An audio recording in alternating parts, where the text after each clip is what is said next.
चला नमस्कार. माझा हा आवाज येतोय सगळ्यांना आणि व्यवस्थित मी दिसत असेल तर आपला पुढचा धड्याचा भाग आपण सुरू करूया.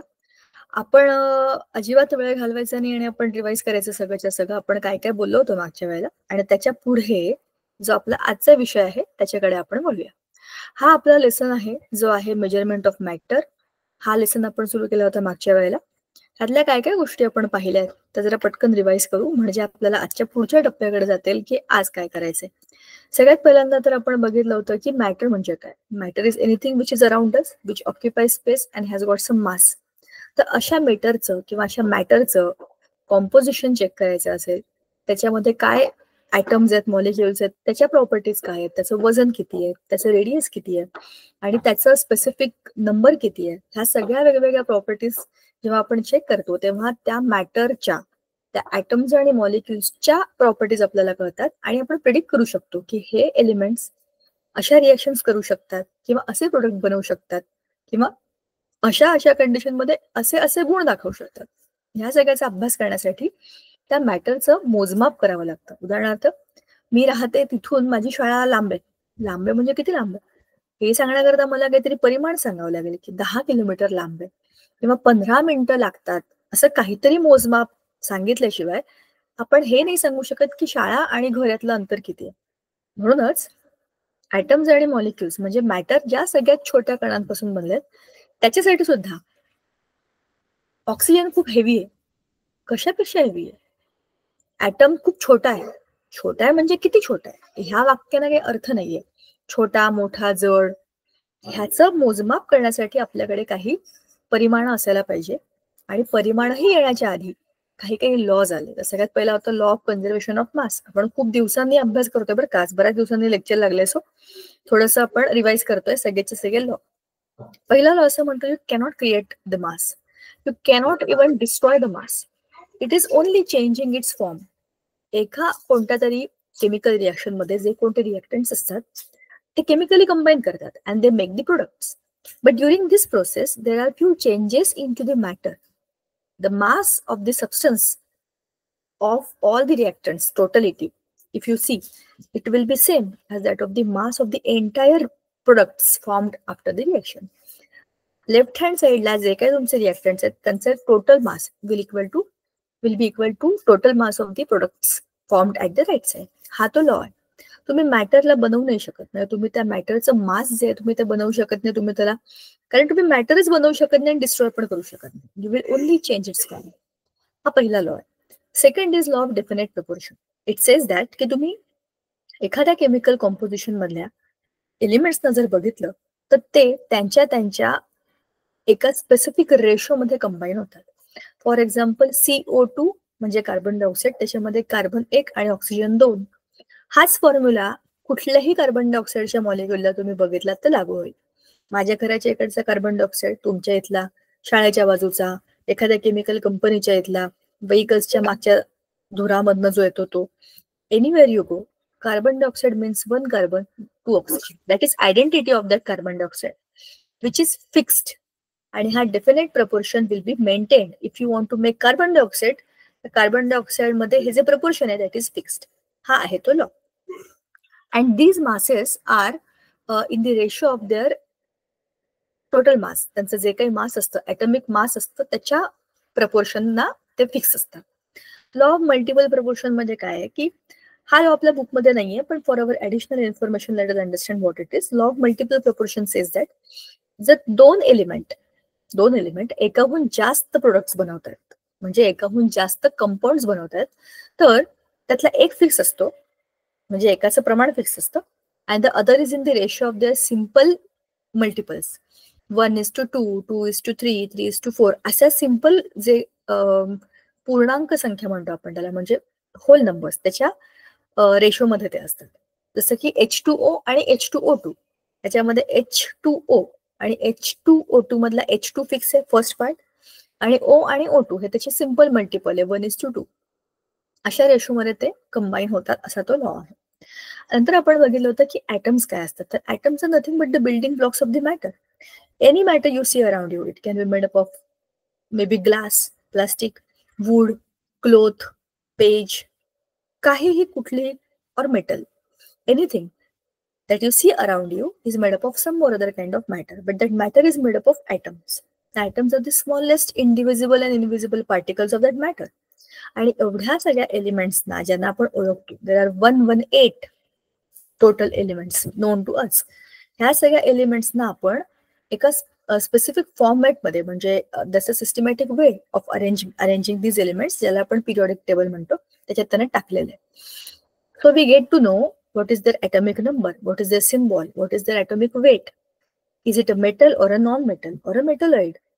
हा भरपूर साऱ्या प्रॉपर्टीज आपल्याला पिरियडिक टेबल मधनं इझिली समजतात. Now if we look in to the matter, and inside the matter, inside the atom too, there are subatomic particles. So atom is made up of nucleus, centrally placed, which has proton and neutron. There are shells around the nucleus, which are called as shells or orbits, and orbits have electrons. Electrons are negatively charged, protons are positive, neutrons are neutral, they do not carry any charge. असं ह्याचं total arrangement असते. Atoms are drawn like that only. The centrally placed nucleus, then the shells in which there are electrons.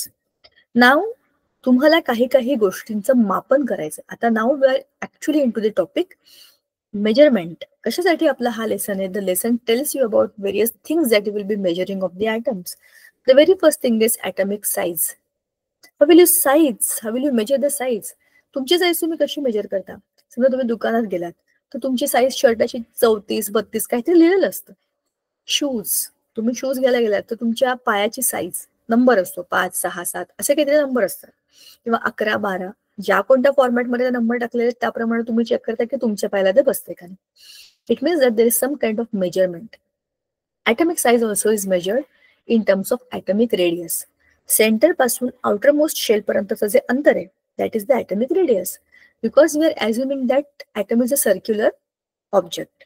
So तो सर्कलचा radius will tell you the atomic size of various atoms. It is already given. Now atomic mass is mass of the atom. No entire mass of the atom is concentrated at its nucleus. Nucleus has protons and neutrons. So they carry the entire burden of mass of the atom. तर सगळंच्या सगळं त्या ॲटमचं मास त्याच्या सेंटरमध्ये असतं. इलेक्ट्रॉन्सला मास नाहीये का? आहे ना. एवढं कमी आहे की तुम्ही ते मोजू शकत नाही. That is negligible, so we don't count it. म्हणजेच एखाद्या ॲटमचं वजन म्हणजेच म्हणजे त्याचं ॲटॉमिक मास जे आहे, if you consider that is nothing but the mass of its nucleus, and nucleus has protons and neutrons. या दोघांची टोटल केली, प्लस केलं की the number you will get will be the atomic mass number of that particular atom. Now then there's valency. What is valency? Valency is the number of electrons taken or shared, given or taken or shared to complete the octet of that particular atom. Suppose if we take sodium, the sodiumच्या outermost shell मध्ये एक electron आहे. त्याला octet complete करण्याकरता तो एक electron दिला की it will be stable. So that way valency of sodium is 1. Likewise, valency of chlorine is 7. 7 valence electrons आहेत, but valency is 1 because त्या 7 electrons मध्ये एक ऍड केलं की तुमचे valency होते, तुमचा स्टेबिलिटीचा number, octet is complete. So मगाशी मी जे म्हणत होते की क्लोरीनची व्हॅलेन्सी 7 नाही, क्लोरीनची व्हॅलेन्स इलेक्ट्रॉन संख्या 7 आहे, पण व्हॅलेन्सी इज 1. क्लोरीनची सुद्धा 1, सोडियमची सुद्धा 1 because both of them have to adjust only one electron to complete the octet. Now if we take carbon, carbon has 4 electrons in the outermost shell. To complete the octet it needs 4 more. म्हणून कार्बनची valency 4. ठीक आहे. मग काय बरं आहे, why it is important to know the valency? Valency tells you why it is important to know the atomic structure. Valency tells you how many electrons are there in the valence shell. How many electrons are needed to complete the octet, so that you can predict की अरे अच्छा 4 electron आहेत का, मग तो 4 घेईल किंवा 4 देईल किंवा 4 शेअर करेल. काय काय करू शकतो, all possibilities you can understand and you can understand the chemical reactions as well. म्हणून त्याची खूप व्हॅल्यू असते आणि व्हॅलेन्सी ही माहिती असणं गरजेचं असतं. कशी कळते व्हॅलेन्सी? ॲटॉमिक नंबर जेव्हा एखाद्या ॲटमचा आपल्याला कळतो, समजा एक्स नावाचा एक कोणता तरी ॲटम आहे आणि त्याचा ॲटॉमिक नंबर आहे 5, तर मी त्याचं इलेक्ट्रॉन कॉन्फिगरेशन लिहिणार 2 आणि 3. 2 आणि 3 असं लिहिल्यानंतर मला हे समजतं की त्याच्या आउटर मोस्ट शेलमध्ये 3 इलेक्ट्रॉन आहेत. छोट्या ॲटमसाठी ऑक्टेट कंप्लीट करणं हे खूप मोठं टास्क असतं. Small atoms try to complete their duplet. Duplet is 2. Only 2 electrons असतील तरी पण ते स्टेबल होतात. So that is how their valency is slightly different. And all these atoms try to complete their octet into their respective zero group elements, जसं की helium, neon, argon हे सगळे एका रांगेत जे आहेत ते सगळे झिरो ग्रुप आहेत. त्यांच्यासारखीच व्हॅलेन्सी म्हणजे व्हॅलेन्स स्टेट असायला पाहिजे असं प्रत्येक पिरियड मधल्या एलिमेंटला वाटतं आणि ते त्याच्या हिशोबानेच इलेक्ट्रॉन देतात किंवा घेतात टू कम्प्लीट देअर ऑक्टेट. ठीक आहे. Now symbols use to present the atoms use in different atoms. आपण बघितलं होतं हायड्रोजनला H, हेलियमला HE आणि याचं IUPAC नॉमेनक्लेचर असतं जे खूप चांगलं असतं. पूर्वी आपण सामान्य नावं द्यायचो त्यांना. आता क्लासिफिकेशन ऑफ मॉलिक्युल सिंगल असतील तर मोनो ॲटमिक म्हणजे एकाच ॲटमचा आहे पण दोन आहेत, जसं की O2, N2, N2. डाय ॲटमिक जसं की दोन वेगवेगळे ॲटम्स आहेत H2O, CO2 किंवा मल्टिपल ॲटम्स त्याच्यामध्ये असतात. स्ट्रक्चरल आयसोमर्स आपल्याला आता नाही आहेत. ते सिस आणि ट्रान्स आयसोमर्स हे 3 डायमेन्शनल प्लेसमेंट मधली अरेंजमेंट कशी वेगळी असते त्याच्याकरता असतात. मॉलिक्युलर मास ह्याच्यामध्ये ऍक्च्युली हा नंबर चुकलाय. Molecular mass is total mass of the molecule of the atom. Now we know that oxygen is O2 आणि ऑक्सिजनचा मॉलिक्युलर मास 32 आहे. कार्बन डायऑक्साईडचा 44 आहे, कारण carbon is 12 two oxygen 32 plus 2 12 will be 14. वॉटरचा H2O this is 16 plus 2 18. अशा पद्धतीने आपण molecular mass काढतो. आता मोल कन्सेप्ट, ॲव्होगाड्रो नंबर आणि हे सगळं आपण परत बुकमध्ये बघूया. मॉलिक्युलर फॉर्म्युला काय असतो की that is the simplest way to represent that who is connected to what आणि कोण कोण ॲटम्स आहेत आणि काय मॉलिक्युल बनला हे सांगण्याकरता मॉलिक्युलर फॉर्म्युला हेल्प करतो आपल्याला. Chemical formula is chemical presentation. H2O plus this will give, असं जे काही आपण लिहितो that is your chemical formula. Now Avogadro number, this is a very crucial number. This number is also called as 1 mole of the substance, की 1 मोल मध्ये एवढे particles असतात. हे सगळं काय आहे हे जरा आपण आता शांतपणाने आपल्या बुकमध्ये पण एकदा बघूया, म्हणजे आपल्याला हा सगळ्याच्या सगळा कन्सेप्ट क्लिअर होईल. सी, आपण इथपर्यंत आपल्या बुकमध्ये आलो होतो. वरती ॲटम्स आणि protons, neutron, mass of atom आपण बघितलं की ॲटमचं मास हे त्याच्या न्यूक्लियसमध्ये असतं. हे ॲटमचं स्ट्रक्चर पण आपण मागे बघितलेलं होतं. Now we will move ahead and understand what is the next part, that is molecules of elements and compounds, diatomic, monoatomic, polyatomic. बघा, these are the names already given here that we are done with. आपण PPT मध्ये ते already नावं बघितलेली आहेत. Let me underline. पॉलीॲटोमिक, मोनोॲटोमिक, नंतर डायॲटोमिक असे वेगवेगळे त्यांची नावं असतात. आता आपल्याला बघायचंय मॉलिक्युलर मास. हे जरा समजून घ्यायचं कारण की हे खूप महत्वाचं आहे. याच्यावरतीच पुढे मोल कन्सेप्ट आहे. कसा काय मॉलिक्युलर मास काढतात? Molecular mass is calculated by addition of atomic masses of all the atoms present in that molecule. एखाद्या मॉलिक्युलमध्ये जितके कितके ॲटम्स आहेत त्या सगळ्यांचा ॲटॉमिक मास तुम्ही ऍड केलं तर you will get the molecular mass. For example, H2O has 2 hydrogen and 1 oxygen, right? 2 hydrogen, 1 oxygen. 2 hydrogen, 1 oxygen.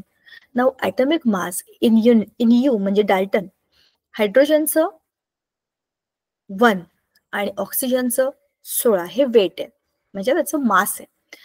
16 into 1 will be 16, 2 into 1 will be 2. So 16 plus 2 is 18. That is your total mass of the molecule. कारण त्या मॉलिक्युलमध्ये जेवढे atoms आहेत त्या सगळ्यांचं तुम्ही add केलं ना वजन. So your total mass is molecular mass, that is 18 grams. If you say that in grams, that is equal to 1 mole. That is nothing but the mole concept. एखाद्या मॉलिक्युलचं, एखाद्या एकाच मॉलिक्युलचं जे काही वजन आहे ते तुम्ही ग्रॅम मध्ये सांगितलं की दॅट बिकम्स युअर मोल. कसं बघा, आता खाली आपल्याला ते दिलेलं आहे, स्पेसिफाय केलेलं आहे की मोल मध्ये आपण कसं जातो. बघा, these are all the things asked you for the understanding की एक मोल म्हणजे काय. आता एक मोल म्हणजे काय ते पण आपण बघूया. बघा, समजा मी तुम्हाला म्हटलं 1 किलो गहू द्या, 1 किलो बटाटे द्या, 1 किलो टोमॅटो द्या. बटाटे, टोमॅटो, गहू म्हणजे गव्हाचे दाणे, हा सगळ्यांचा आकार वेगवेगळा आहे, त्याचं प्रमाण वेगवेगळं आहे. पिशवीभर 1 किलो गहू मध्ये खूप सारे गव्हाचे दाणे येणार आहेत. बटाटे म्हणलं तर 7-8च येतील. टोमॅटो म्हटलं तर किती छोटे मोठे याच्यावरती येतील. सांगायचा मुद्दा, तुम्ही कुठला पदार्थ घेताय ह्याच्यावरती ते कमी आहेत का जास्त हे बदलत राहणार आहे.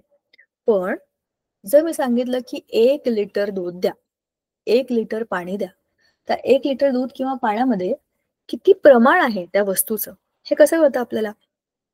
ते प्रमाण आपण मोजतो का, त्यातले ऍटम्स किती, मॉलिक्युल्स किती किंवा आयन्स किती हे आपल्याला माहित नाहीये. पण ॲव्होगॅड्रो नावाचा एक सायंटिस्ट होता, त्याने हे मॅथमॅटिकली प्रूव्ह केलं की एका पर्टिक्युलर मोलमध्ये, म्हणजे 1 मोल तुम्ही कुठल्याही वस्तूचा घेतला तर त्याच्यामध्ये 6.023 इंटू 10⁻23 एवढे ॲटम्स किंवा एवढे मॉलिक्युल्स किंवा एवढे आयन्स हे असतील, हे त्याने सांगितलं. आता ते कसं आलं, एक एक गोष्ट आपण आता बघत जाऊया.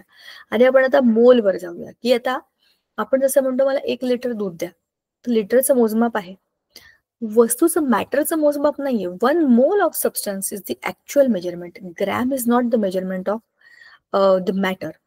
Mole is useful for this purpose. कसं काय, while carrying out a chemical reaction, it is convenient to measure out the quantities that can be handled instead of counting the number of atoms and molecules. किती atoms आहेत, किती molecules आहेत असं नाही मोजत बसू शकत ना आपण. मग आपल्याला काय हवंय, आपल्याला बघायचंय की क्वांटिटी किती आहे. मग ती क्वांटिटी कशी मोजतो, मोल मध्ये मोजतो. A mole is that quantity of a substance whose mass in grams is equal to magnitude to the molecular mass of the substance in Daltons. जे वरती आपण काढलं 18 grams is equal to 1 mole of H2O, तेच आता आपण कसलं काढूया. इथे काय दिलेलं आहे आपल्याला, वॉटरचा 18 दिलेला आहे, oxygen O2, oxygen is O2 and 1 oxygen is 16. तर 16 plus 16 is 32. म्हणजे total molecular mass of O2 is 32. If I write this 32 in grams, so 32 grams is equal to 1 mole of oxygen. एवढं सोपं आहे mole concept. See, 32 grams of oxygen is 1 mole of oxygen. Grams मध्ये आपण मोजलं नाही त्याला, आपण त्याला सोप्या भाषेत नाव दिलं 1 मोल. The molecular mass of water is 18, वर आपण ऑलरेडी काढलंय. 1 mole of a compound is the mass of that substance in grams equal in magnitude to its molecular mass. SI unit is mole. Now, आपण number of moles of a substance कसे काढतो, mass of a substance in grams upon molecular mass of the substance. एखाद्या सबस्टन्सचं मास divided by त्याचा molecular mass आपण घेतला की number of moles आपल्याला काढता येतात.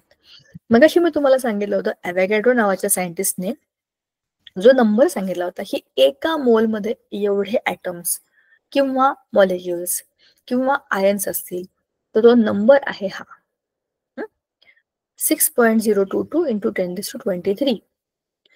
मग हा number of molecules in 1 mole of any substance is constant. एका मोलमध्ये किती मॉलिक्युल्स असतात ते कॉन्स्टंट आहे. तर हा इटालियन सायंटिस्ट होता ॲव्होगॅड्रो. त्याने काय केलं, ह्याच्यावरती एक मॅथमॅटिकल कॅल्क्युलेशन करून fundamental work, he did some work on this, आणि त्याने त्याच्याच त्या नंबरला NA नावाने, ॲव्होगॅड्रो नंबर, खाली A for Avogadro, N for number, असा एक सिम्बॉल दिला. आणि त्याच्यावरती या ॲव्होगॅड्रो नंबरवरतीचा जो एक्झॅक्ट नंबर शोधला तो आहे 6.022 इंटू 10⁻23. म्हणजे a mole of any substance stands for these many molecules, just as a dozen has 12 items. Century म्हणजे 100, ग्लॉस म्हणजे 144 म्हणजे 12 डझन. तसंच एक मोल म्हणजे 6.022 इंटू 10⁻23. बरोबर. आता आपण जर असं म्हणालो की 1 मोल ऑफ H2O, तर त्याच्यामध्ये किती ग्रॅम्स आहेत ते? 18 ग्रॅम्स आहेत. आणि नंबर ऑफ मॉलिक्युल्स विचारले तर किती येतात? 6.022 into 10⁻23 मॉलिक्युल्स ऑफ H2O. आलं? आता आपल्याला इथे क्वेश्चन दिलाय, how many molecules are there in 66 grams of CO2. आपल्याला वर फॉर्म्युला दिला होता, number of moles is equal to given mass upon molecular mass. तर given mass is 66. Molecular mass कसा काढायचा? CO2 चा CO आणि O, बरोबर ना? CO2 C plus O plus O. Carbon is 12 plus 16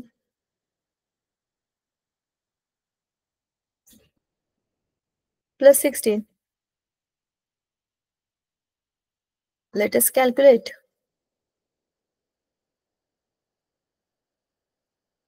6 आणि 6 12, 13 14, 1 2 3 4 44. This is the molecular mass of CO2. आला? हा आपण ऑलरेडी काढलाय. 66 अपॉन 44 हे केल्यावरती आपल्याला नंबर ऑफ मोल्स किती येतात? जे काही उत्तर आहे ते आहे 1.5 मोल. 1 mole of CO2 contains 6.022 into 10⁻23 molecules. 1.5 mole of CO2 contains किती? असे केलं तर मग यांचं क्रॉस मल्टिप्लिकेशन करायचं आणि मग आन्सर येतं 9.033 into 10⁻23 मॉलिक्युल्स. एवढे 1.5 मोल मध्ये येतात. ठीक आहे. आता आपल्याला खाली चित्रामध्ये दिलेलं आहे की 1 डझन म्हणजे किती, 1 ग्रॉस म्हणजे किती आणि एक टोटल मोल म्हणजे किती, हे सगळं आपण 1 मिनिट जरा बघूया.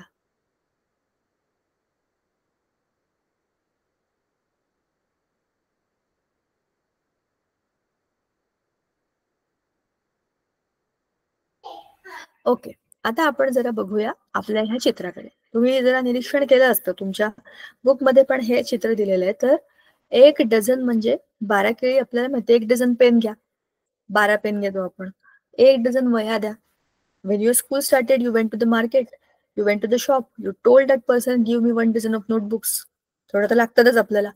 So 1 dozen was 12. 144 notebooks make 1 gross of notebooks. 144 दुकानदारानेच आणल्या विकत, 12 डझन आणल्या. दॅट इज 144 म्हणजे 1 ग्रॉस. आता 1 मोल म्हणजे इतके मॉलिक्युल, 6.022 into 10⁻23 मॉलिक्युल हे ठरलेलं आहे त्याचं. ठीक आहे. आता खाली आपल्याला त्याच्यानंतर मोल कन्सेप्ट नंतर दुसरी कन्सेप्ट येते व्हॅलेन्सी, जी आपण मगाशी बोललो होतो की व्हॅलेन्सी म्हणजे काय.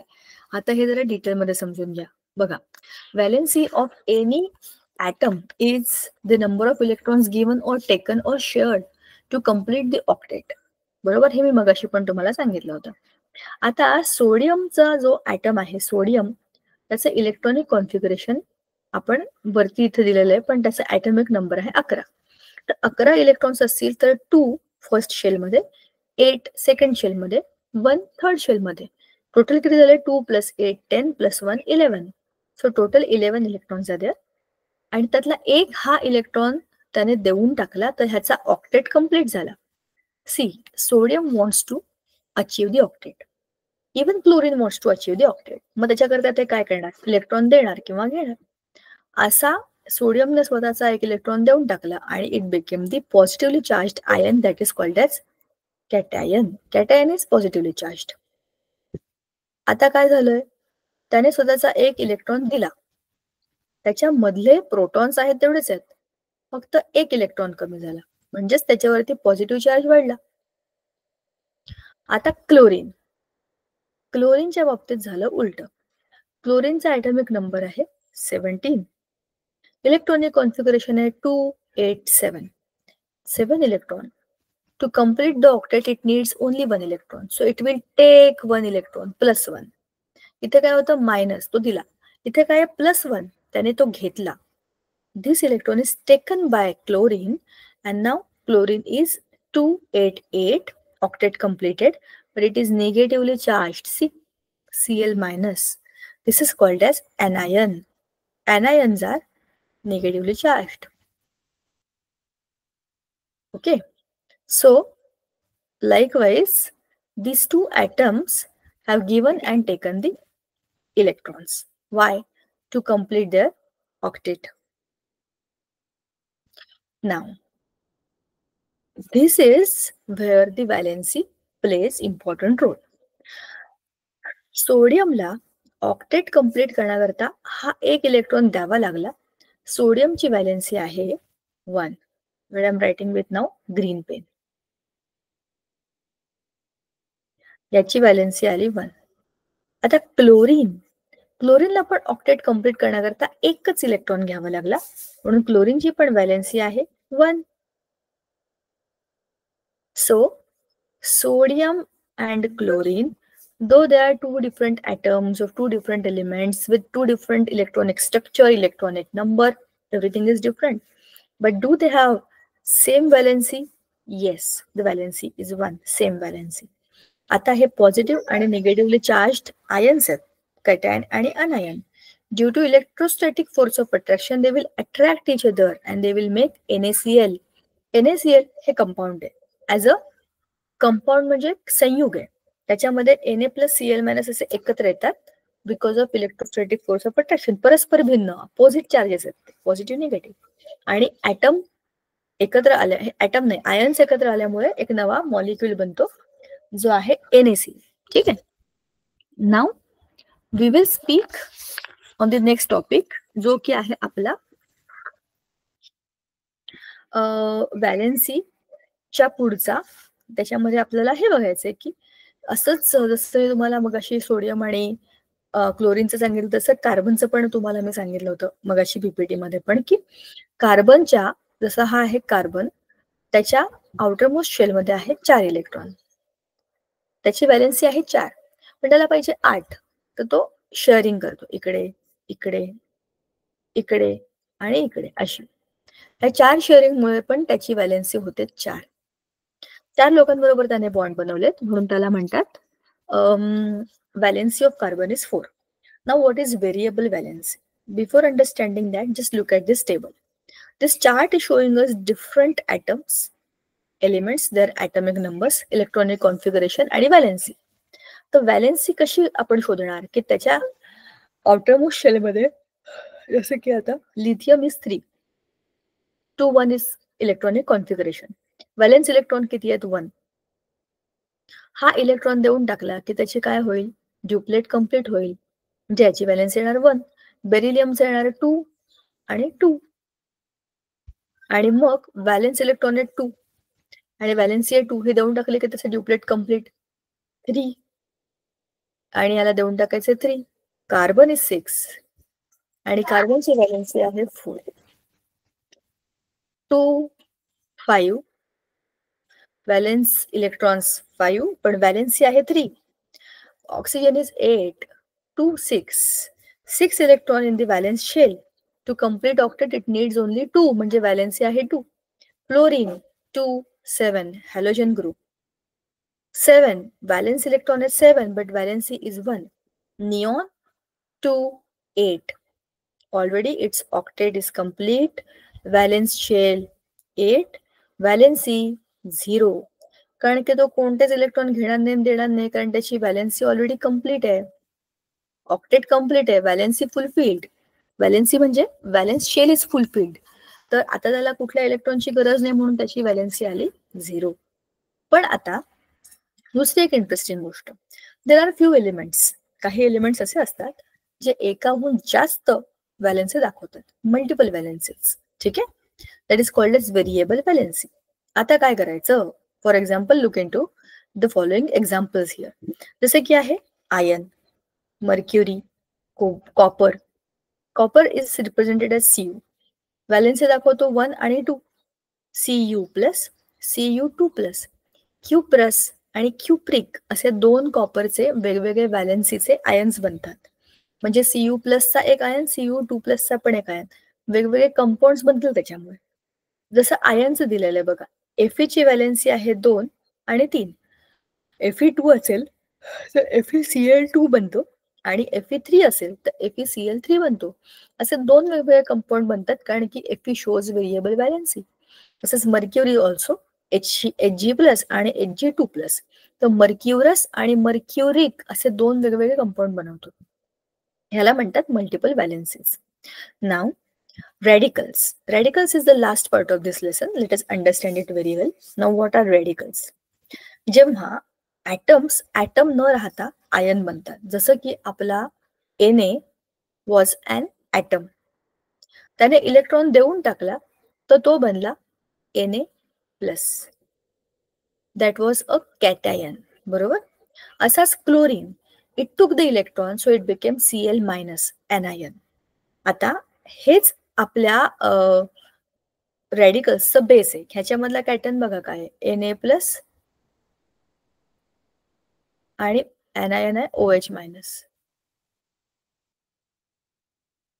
ह्याच्यामध्ये K+ आणि OH-. इथे पण Ca+2 हा झाला कॅटायन आणि OH- हा झाला anion.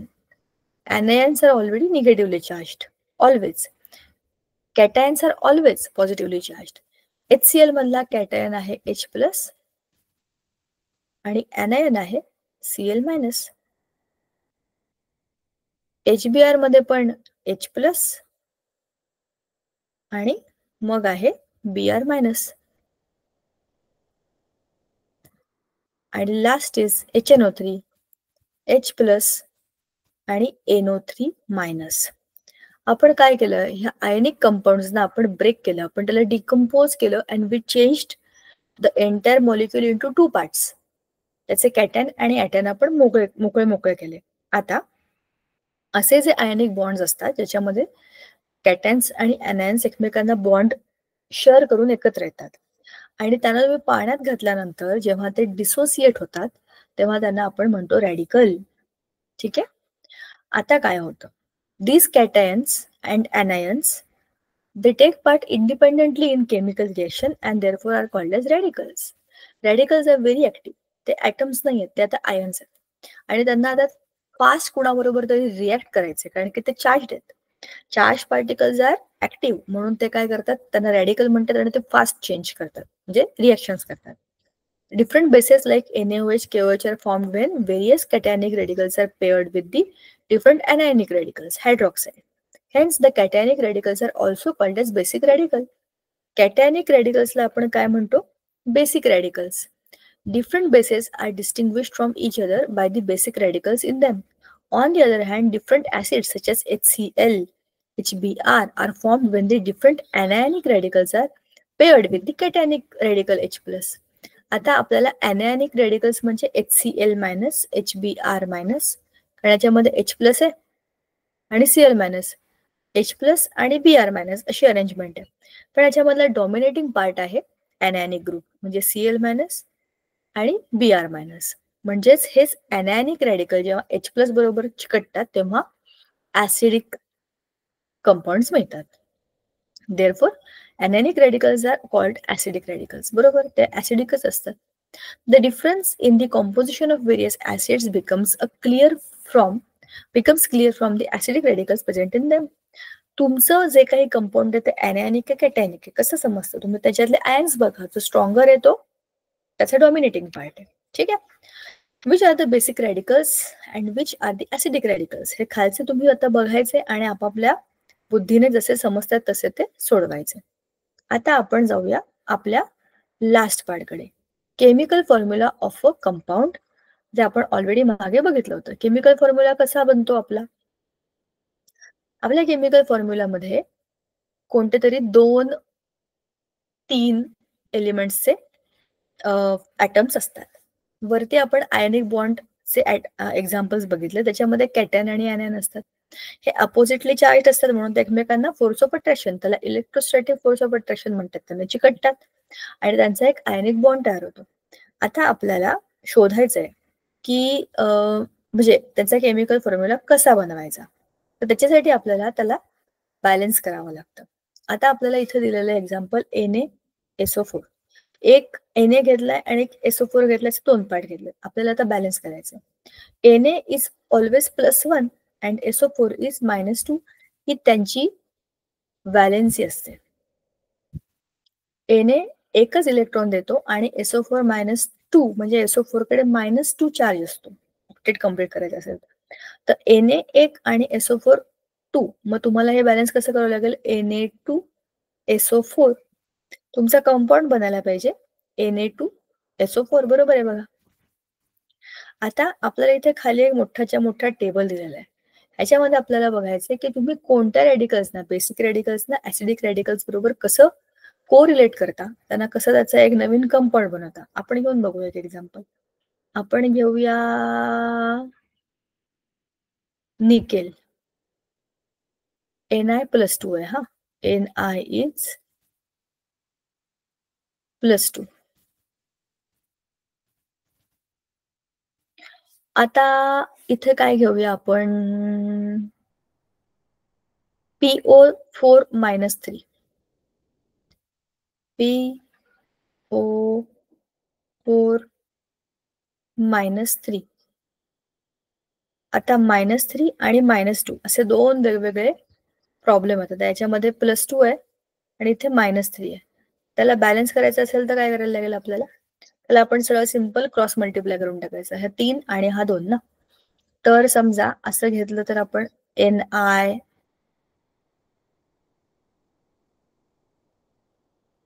Ni3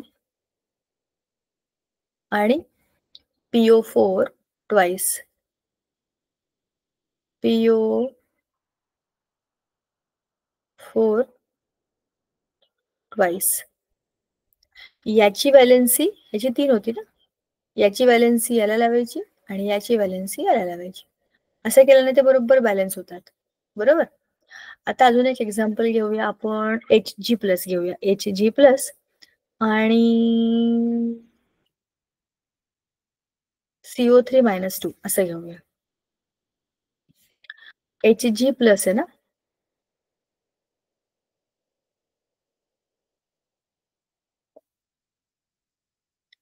आणि हे आहे CO3 -2. हे -2 हे +2 म्हणजे बॅलन्स होणार नाही. +2 असायला पाहिजे, प्लस प्लस पाहिजे ना. म्हणजे मग काय होईल? Hg2 CO3 झालं. एका CO3 ला 2 Hgचे ग्रुप जॉईन झाले की झालं तुमचं Hg2CO3. अजून एक एक्झाम्पल घेऊया आणि पूर्ण लेसन आपण रिवाइज करूया. SN2+ वेगळाच आहे, स्टॅनस.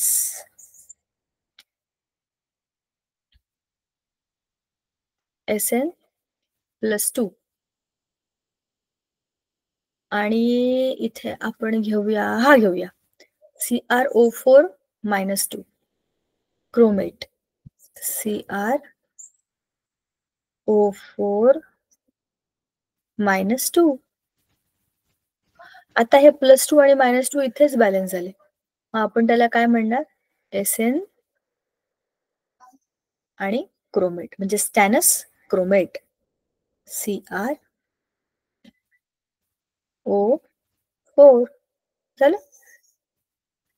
अशा पद्धतीने आपण कॅटायन आणि ऍनायन यांना एकमेकांबरोबर जोडून नवीन नवीन कंपाऊंड बनवू शकतो. हा होता आपला सगळा हा धडा. आता एक्स्ट्रा ऍडिशनल इन्फॉर्मेशन सुद्धा आपल्याला मिळू शकते आपण जर या बुक्स बघितल्या तर, किंवा इंटरनेटवरती स्कॅन केलं, हे जे स्कॅनर आहे ते केलं तुम्ही, तर तुम्हाला त्याचे आणखी बरेचसे काही काही रेफरन्सेस मिळतील. कॅल्शियम कार्बोनेट, सोडियम कार्बोनेट, आपल्याला बरेचसे काही काही कंपाऊंड दिले आहेत बघायचे. तुम्ही हा वरचा चार्ट बघून स्वतः केमिकल फॉर्म्युला बनवू शकता. त्यात तुम्हाला काही काही दिलेले आहेत, calcium carbonate, sodium bicarbonate, silver chloride, या सगळ्यांचे फॉर्म्युले तुम्हाला बनवायचे. कसे बनवणार तुम्ही? त्यांचा वरचा रेफरन्स बघायचा आणि प्लस मायनस फक्त बॅलन्स करायचं. जे जास्त आहेत त्यांना कमीवाल्या याच्याबरोबर बॅलन्स केलं, 2 ला 2, 3 ला 2 असं असेल तर ते क्रॉस चेक करायचं आणि दोन्हीकडे ते समान असलं पाहिजे एवढं बघायचं. असं झालं की आपलं आपोआप ते बॅलन्स होतं. आता आहे थोडक्यात रिव्हिजनची वेळ. हे झालं आपलं सगळ्या लेसनचं कम्प्लीट डिस्कशन. आता ह्याच्यामधला राहिलेला भाग कोणता होता, तर एकदम वरचा जो पुस्तकात आपण पाहिला नाही, पीपीटी मध्ये पाहिला होता, तो एकदा बघूया आणि मग आपला आजचा डिस्कशन थांबवूया. आपण मास पासून सुरू केलं होतं. ॲटॉमिक स्ट्रक्चर आपण मागच्या वेळेला ऑलरेडी बोललो होतो. आता आपण बघणार आहोत हे जे वरचे आपले 2 लॉ होते ते पटकन एकदा डोळ्या घालून घालूया. आणि जसं आपलं सगळंच रिव्हिजन लेसनचं पण याच्यामध्ये होऊन जाईल आणि नवा लेसन आपण पुढच्या वेळेला सुरू करू, तसं बघूया. पहिला लॉ होता लॉ ऑफ कॉन्स्टंट मास. तुम्हाला मागे सुद्धा मी हे सांगितलं होतं की हे डायग्रामच आपल्याला पूर्ण सगळं एक्सप्लेन करतं. रिएक्टंटचं टोटल मास इज 300.23 आणि प्रोडक्टचं टोटल मास पण आहे 300.23. रिएक्टंट त्याच्यामध्ये कोण आहे, इथे एक आहे बीकर मध्ये आणि टेस्ट ट्यूब मध्ये.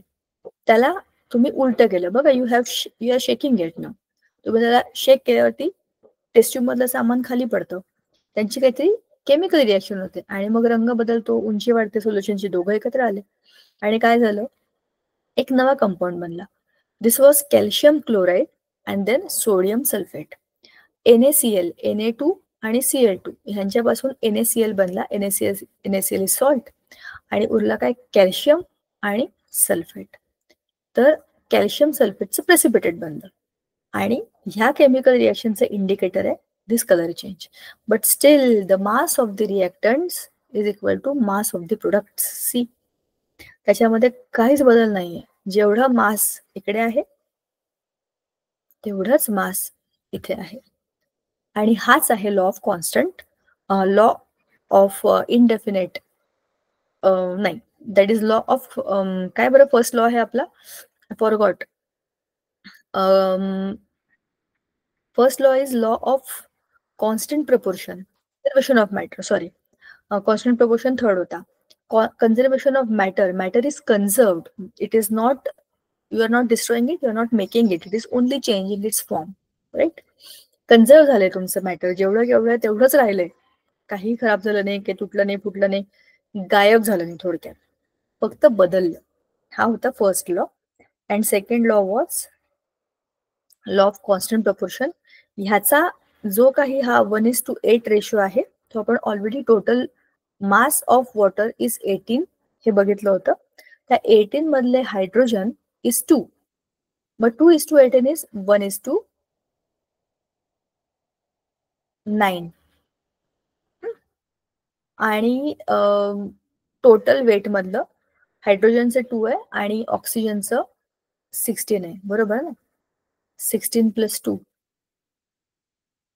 असं ते आपण काढलं होतं, इज इक्वल टू टोटल 18, बरोबर. सो 1:8 हे काय आहे, ऑक्सिजनचे, आणि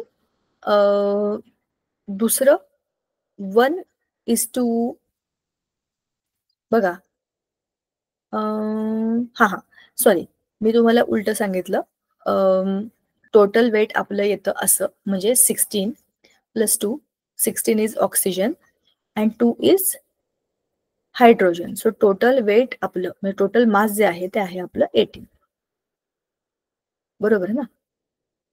आता तुम्हाला ह्याला जर प्रपोर्शन मध्ये मांडायचं असेल तर ते 1:8 ऑक्सिजन 1 असेल, टोटल 8 मधला तर ऑक्सिजन त्यातला 1 असतो बाय वेट, असं त्याच्यातलं मिनिंग आहे. Mass of hydrogen and oxygen in the water is 1:8. म्हणजे जर 1 वेट हायड्रोजनचं असेल तर 8 वेट हे ऑक्सिजनचं आहे. हे कॅल्क्युलेशन आपण टोटल बघू शकतो. ठीक आहे, कसं काय बघा.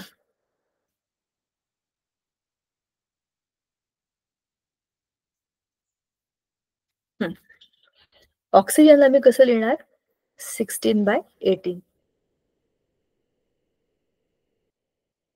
आणि हायड्रोजनला कसं लिहिणार, 2/18. ह्याला जर मी रिड्यूस केलं तर 2:1 आणि 2×9=18, बरोबर. आणि ह्याला केलं तर 8×2=16 म्हणजे 8 आणि 2×9=18, बरोबर. आपण दोघांनाही रिड्यूस केलं तर टोटल 9 असेल, त्यातले 8 हे झाले ऑक्सिजन, हे आपण मगाशी ऑक्सिजन घेतलं होतं की नाही ते आणि 1 इज युअर हायड्रोजन. तेच आपण लिहिलं इथे. 1:8 हा प्रपोर्शन कुठून आला? हा 1 आणि हा 8 आउट ऑफ 9 टोटल. असं ते कॅल्क्युलेशन आहे. इथे आपल्याला ते शॉर्टकटमध्ये सांगितलंय. हे आपण ऑलरेडी काढलं होतं. म्हणजे अगदी व्हाईट बोर्ड काढून आपण हे सॉल्व्ह केलं होतं. सो टोटल मधलं 1:8 इज 1 हायड्रोजन 8 ऑक्सिजन. जेव्हा इट इज 9 टोटल 9 असतं तेव्हा. करेक्ट. हा आहे तुमचा कॉन्स्टंट प्रपोर्शनचा लॉ. बोलायला सोपं आहे, कॅल्क्युलेशन मध्ये वजन बिजन टाकलं की जरा काढावं लागतं. एवढाच त्याचा काय तो मुद्दा आहे. अशा पद्धतीने आपला हा लेसन आज संपला. पुढच्या वेळेला आपण ऍसिड बेस सॉल्ट हा नवा धडा सुरू करणार आहोत. मला वाटतं आज आपण जे काही डिस्कस केलं ते तुम्हाला बऱ्यापैकी कळलं असेल. ठीक है?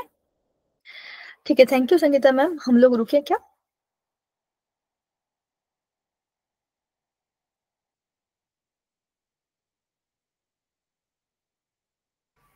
Thank you Sangeeta ma'am.